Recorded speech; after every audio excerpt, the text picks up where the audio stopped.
3句话让加拿大人改变冬天穿大裤衩的恶习，我是怎么做到的？众所周知，我们家大胖媳妇和所有加拿大人都是大冷天穿大裤衩子，再冷也只在上半身添衣服。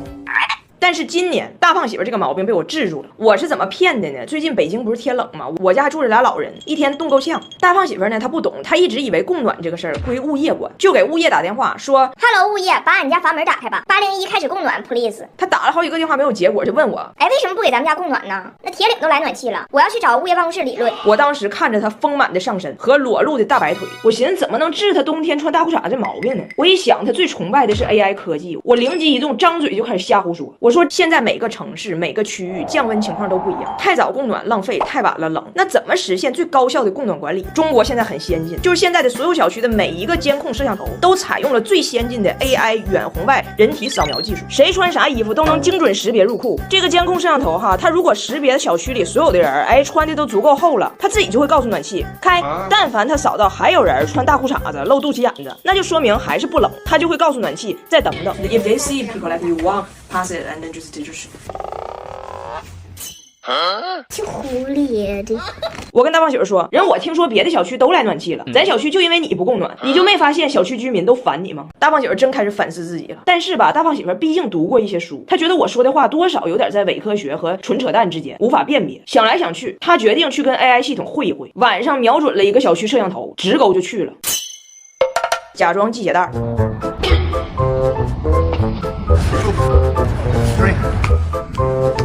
临走了，还飞向 AI 再表演一下什么叫做冷。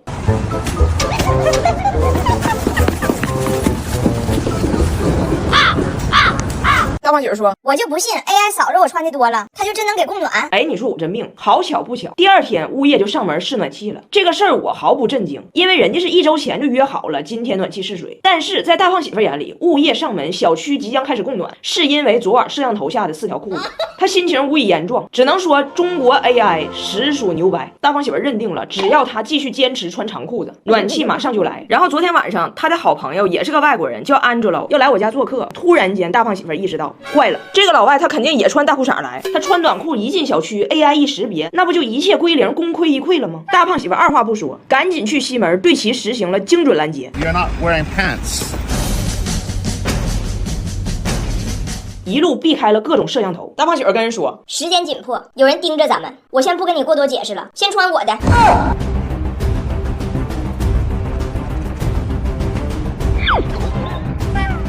安吉拉还问呢，谁在盯着咱们呢？大胖媳妇说：“别问，你被识别到，咱就全完了。” OK。安吉拉稀里糊涂就被套上了裤子，边走还边问我跟大胖媳妇：“咱们到底是干啥呢？”我都要露馅了，我憋不住了。结果大胖媳妇跟人说：“咱们这都是为了大家暖和吗？你不知道那个远红外 AI 识别系统吗？”远红外 AI 识别系统。你是不是这样？你当个屁！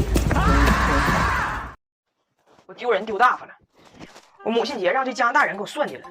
你们赶紧帮我想想这个局我怎么给搬回去呗？前天我母亲节嘛，我老公今年跟我放话了，你想要啥告我，我去给你买去。妈，这话他往年他可是不说的，因为啥呢？商店开门啊，饭店开门啊，消费自由啊，败家不愁啊。所以往年啊，什么母亲节、情人节啥的，他从来不起这高调，太贵。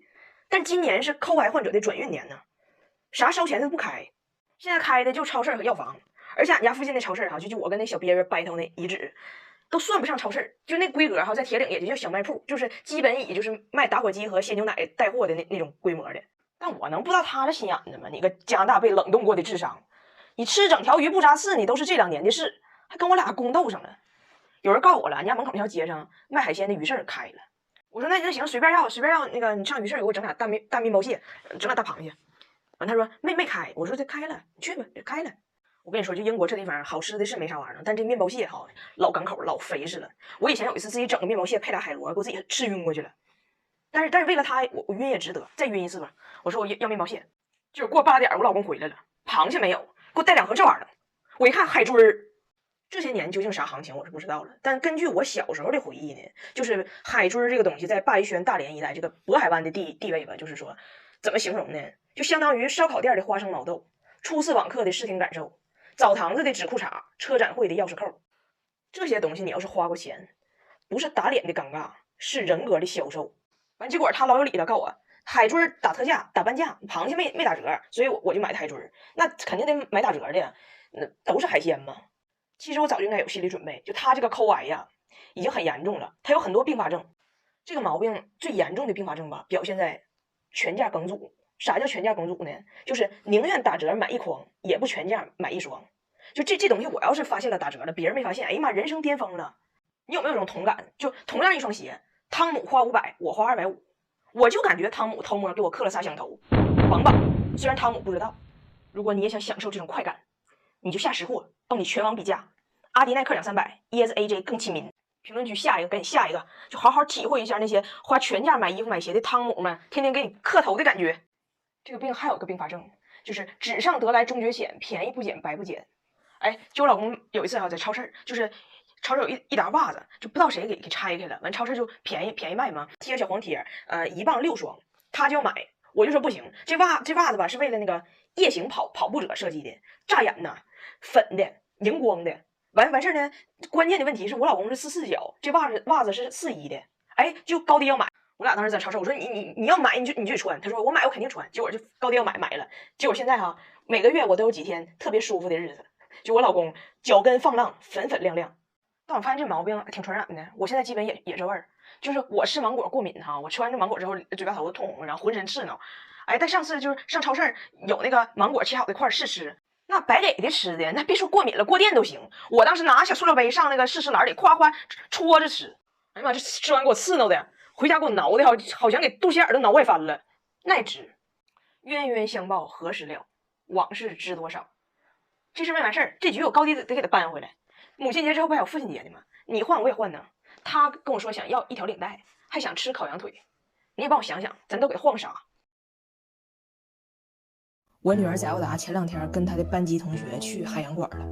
海洋馆不都有那种海底隧道吗？往顶上一看，就各种鱼游来游去的，小朋友们都很兴奋。这个说我喜欢这个鱼，红色的像珊瑚；那个说我喜欢那个鱼，银色的还会发光。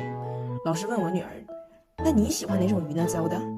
我女儿说，这些看起来我觉得都一般，我喜欢那种就是那种刺儿少的。我就发现小孩说话真是太有意思了，就是众所周知，大家不听说了吗？最近拿铁开始冒话了，说出了人生第一句话，就他爸一直搁那问他，拿铁告诉爸爸鼻子呢，然后拿铁不耐烦了嘛，突然间整出一句在这儿呢，拿铁这个在这儿呢，当时让我想起来，我女儿小时候也是这样，就是你看他长得像个外国人似的，你完全不能想象他一张嘴那么惊艳。就他小时候3岁那年，我领他回家，完我们全家领他一块去看一个湿地公园。那湿地公园就坐小观光车嘛，然后左边有什么黑天鹅，右边有什么丹顶鹤的。完他你3岁时候长得更是就是特别像外国人，完还跟他爸坐一起。完前面那导游呢就以为他是个地地道道的小外国孩，就非常热情，就使尽了浑身解数想和我女儿完成就达到一个沟通。但是呢，你说丹顶鹤那玩意儿谁知道咋说呀？然后那导游也挺聪明，就调动了自己所有的英语单词储备量来刺激我女儿，就逼她说出这个动物丹顶鹤到底什么东西。Look at an animal. Is it a dog? Is it a tiger? Is it a dragon? 我女儿无比淡定的回答：“你傻呀，那不大鸭子吗？”然后上个月我被那个咪咪巴拉邀请去参加一个访谈式的一个小拍摄，就是倡导和孩子多沟通，像朋友一样交流。然后主题是大人的难题，咪咪的答案，就是把大人平时老问的这些难题问小孩，看他什么反应。然后我就问那小孩5岁，我说：“请问你有容貌焦虑吗？”那小孩说：“什么是容貌焦虑？”我说容貌焦虑就是一个人看着镜子里边的自己，觉得自己长得不好看，所以他很苦恼，他很难过。所以你有容貌焦虑吗？那小孩说啊，我没有，我照过镜子，我觉得我自己挺好看的。我说对，你说的非常好，就应该这样，让咱们从此都没有容貌焦虑。然后录完之后，那小孩偷偷把我拽过来了，说彩玲老师，我没有容貌焦虑，但是我觉得你应该焦虑。